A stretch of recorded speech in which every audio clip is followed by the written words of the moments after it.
Hello and welcome to another edition of Sand Shark Bites. I'm your host Justin Jarrett, joined as always by my fellow apocalypse survivor James Duffy. Or I guess if you're watching this, either we survived and you survived, or the apocalypse did not in fact come to fruition on Wednesday. Because that's the thing. After the apocalypse, we're going to make sure that YouTube is back up and running. Yeah. Well, we'll still go ahead and post it. As long as Zach comes through everything okay, I'm sure he'll get it up on YouTube. But yeah, just in time for my Cubbies to be good. The apocalypse is on the way, and I guess that gets us off the hook for further episodes of Sand Shark Bites, though, at least. We'll just have to see about that. But I think the Cubs winning the World Series would be one of the signs. Well, yeah, Four horsemen will have box seats. At yeah, that I would hope that they'd at least get that in before the apocalypse. But I guess depends on the higher powers' priorities, I suppose. We'll see. But no, it's another exciting week of Sand Shark athletics, and unfortunately we don't have a whole lot to talk about as far as past tense. We covered everything up to the minute last week, and we've only had one team in action since we last graced the airwaves, so to speak.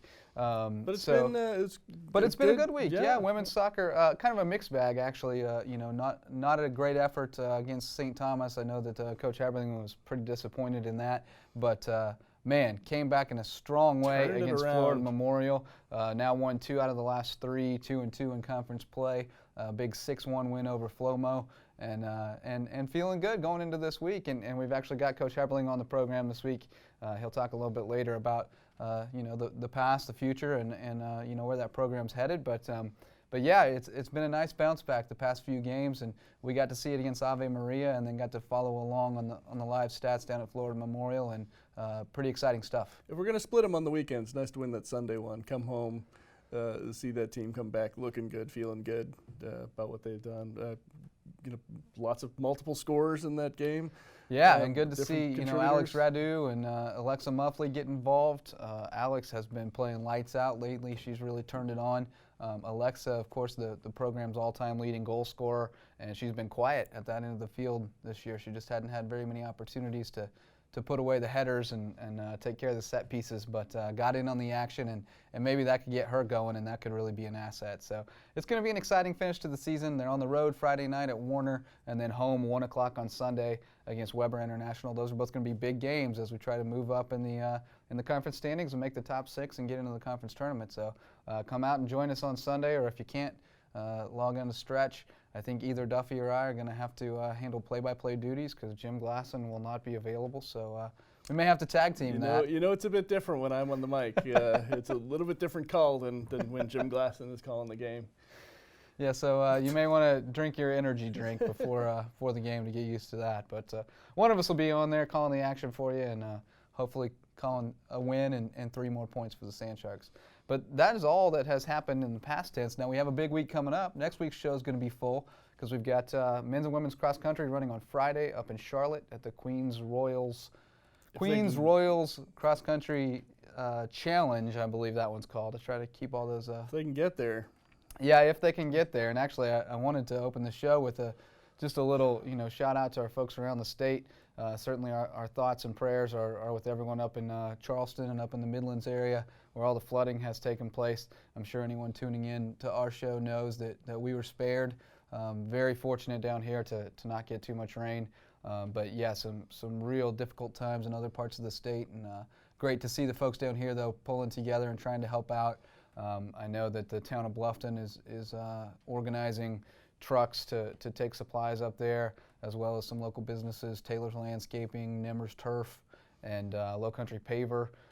They were working together to get a truck together, take supplies up, and I know Beaufort was doing some things too. So it's great to see the people of the Low Country being together to help out their fellow South Carolinians, and hope that anyone here can do whatever they can to send their efforts, whatever it is. I know, former Sand Shark Caitlin Vaughn, living up in Columbia, she's been very involved in recovery efforts, working at local shelters and trying to organize some folks up there. So great to see that, and just great to see the spirit of the state pull together.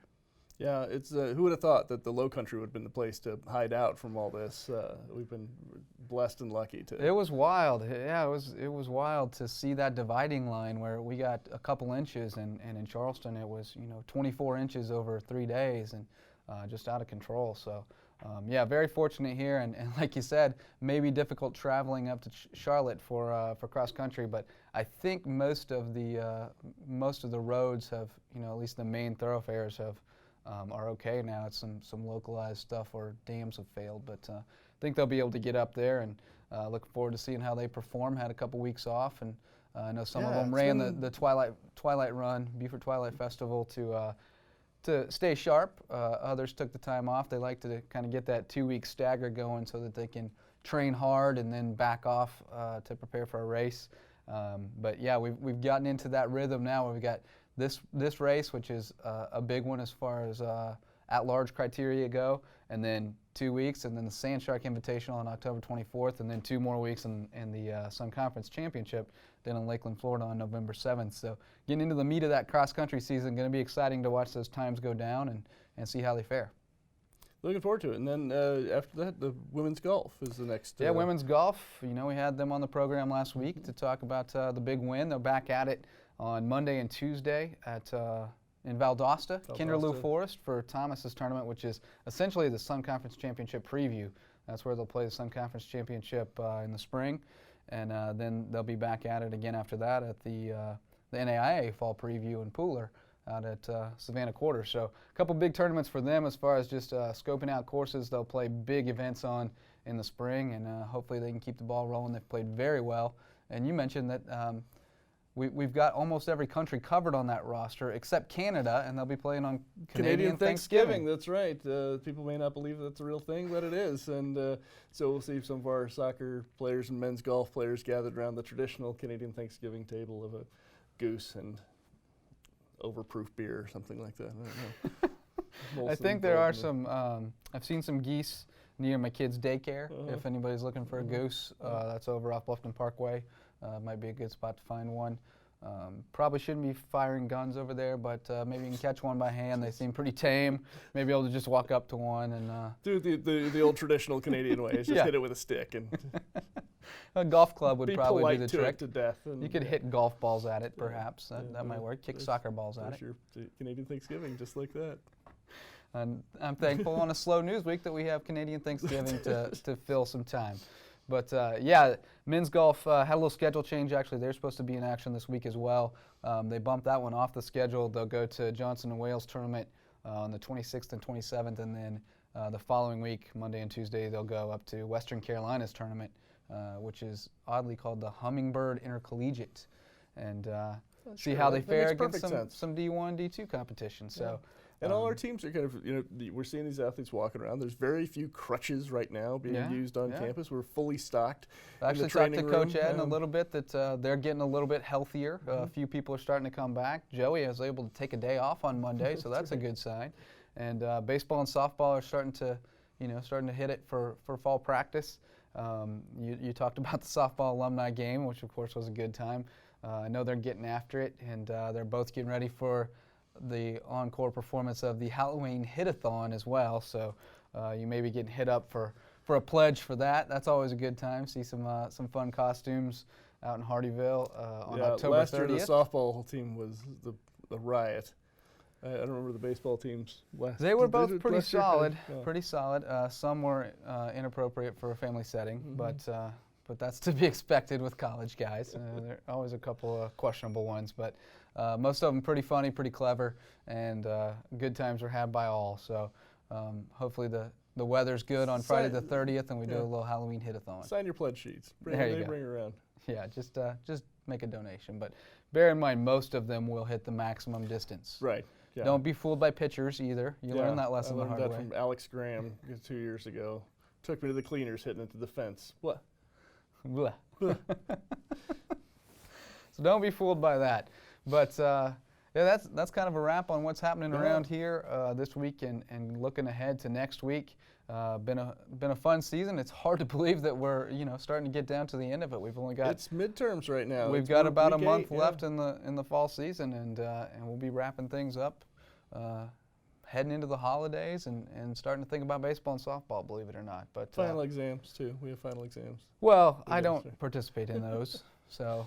And we don't have a show on those. There's no academic bites. We should probably have a final exams edition of Sand Shark Bites. We'll all be frazzled and drinking too much coffee. Outtakes. Yeah. The drunk history version. Yeah. You're really bent on doing the drunk history version. I'm not sure that's the message we want to get across. But yeah, so that's a wrap on things going on right now. We've got 3 big home games coming up for women's soccer starting on Sunday against Weber International. And with that, let's talk to Coach Ed Heberling, find out a little bit more about Sand Shark Soccer right here on Sand Shark Bites.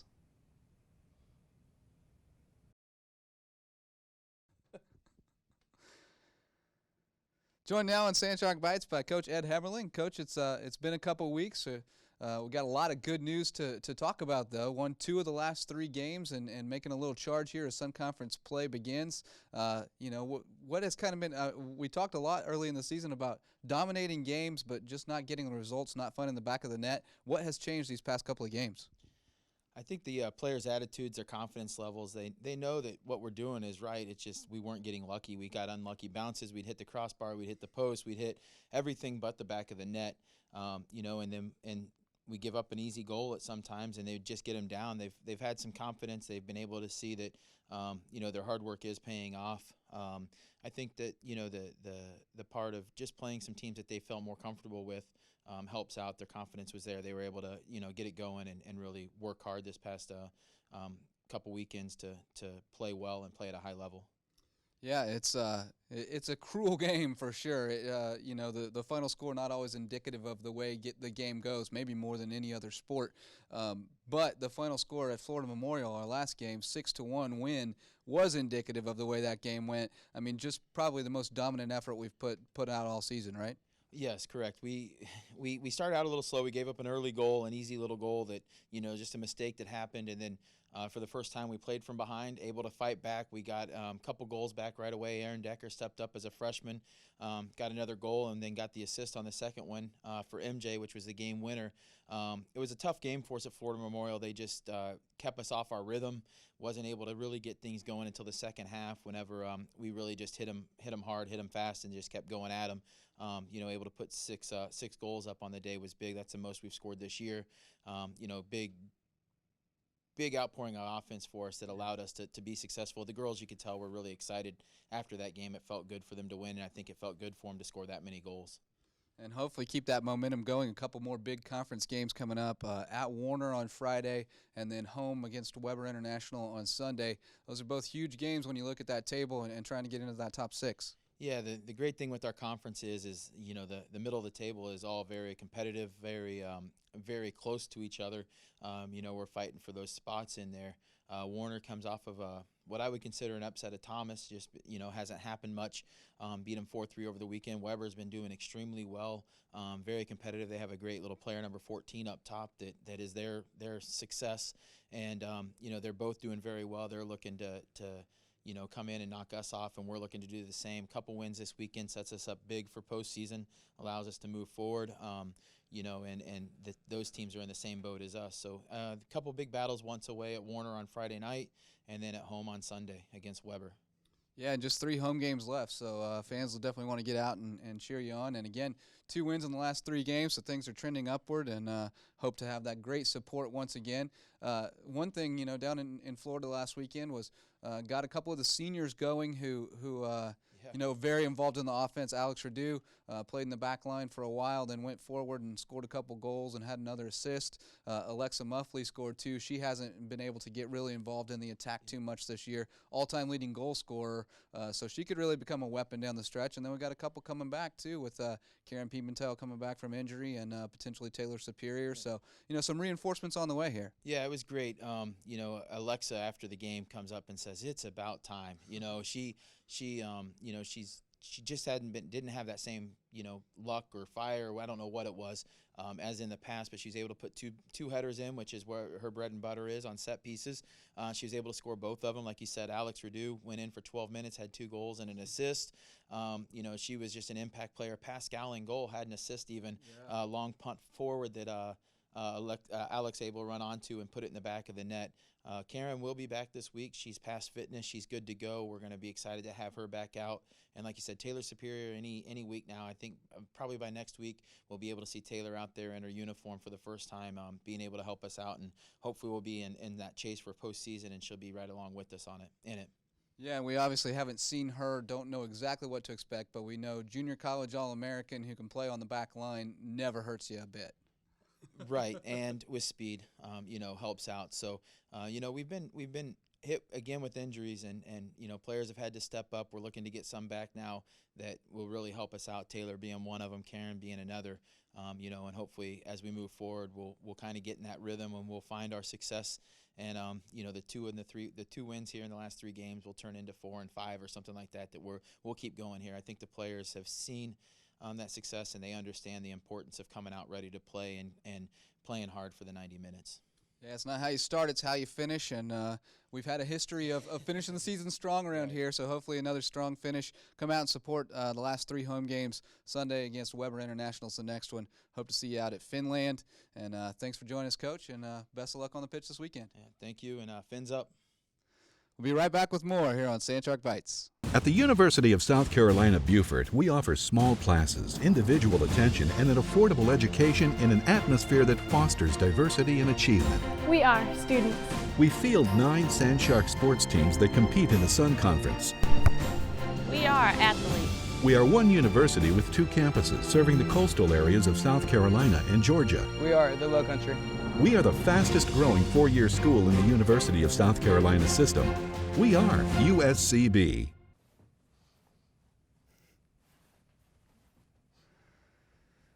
Starting the show all over again. Good to have Coach Heberling back on the show. Hadn't had him on in a few weeks. Frankly, had some times when I didn't think he wanted to talk about it, but it was great to have him back on. They've had some tough luck early on in the season. It's good to see him turning things around and starting to fulfill the potential and take advantage of the opportunities that have been there all year. Really, what they've been doing is when they turn it around, they turn it around. Yeah, no kidding. So we're looking for another strong finish from them, just like last year, and get into the playoffs once again. A little bit of an uphill climb, but it's all in front of us still. It's all still there. So, well, it's that time of the week. Time for a Sandshark Bites Athlete of the Week. And as we mentioned, only one team in action this week, so it's women's soccer for the 2nd week in a row. And this time I'm going with Alex Radu. Alex Radu has turned it on. Senior, I would say midfielder. She's played forward, midfielder. She's played back line. In fact, against Florida Memorial, she played the first 60 minutes in the back, and then she moved forward and in 12 minutes scored 2 goals and an assist.